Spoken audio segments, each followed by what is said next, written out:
అరే ఇంకెన్ని రోజులక్క ఇంట్లో అంట్లు తోముకుంటా బట్టలు విండుకుంటా కూసుంటారు. చైతన్యం రావాలే, రాజకీయాలల్లో మహిళా శక్తి పెరగాలి, చట్టసభలల్లో మహిళలే మహారాణులయ్యే రోజు రావాలే. ధైర్యంగా ముంగటికి రాండ్రి, మీ వెనకాల మేముంటాం. మా పార్టీ మహిళలకు పెద్దపీట వేస్తుంది. మహిళల ప్రాధాన్యత పెంచడానికి మేమెప్పుడు ముందే ఉంటాం. ఇగో మైకుల ముంగట డైలాగులేమో గిట్లుంటాయి.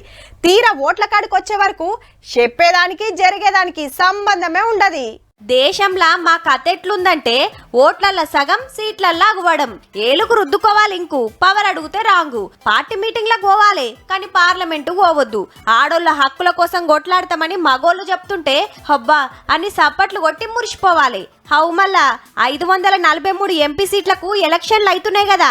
పోటీ చేస్తున్న లేడీ లీడర్లు ఉత్త 797 మందే. అదే మొగోళ్ళ లెక్క తీస్తే 7540 మంది.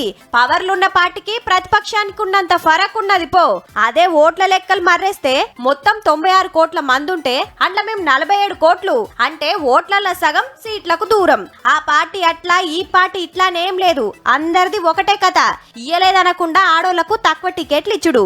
మనకన్నా తీసుకుంటే 17 సీట్లకు 3 పార్టీలకెళ్లి 51 మంది నిలబడితే మేడాలు 6. కడమ రాష్ట్రాల్లో కూడా గిట్లనే ఉన్నది.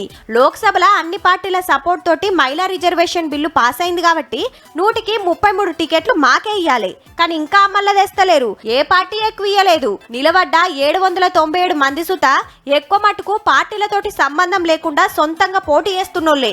5 ఏళ్లలో 724 మంది అక్కలకు టికెట్లు వస్తే 78 మంది పార్లమెంటుకు పోయినరు. మరి ఈ తాపకెందరు ఎంపీ మేడాలు అవుతారో చూడాలి.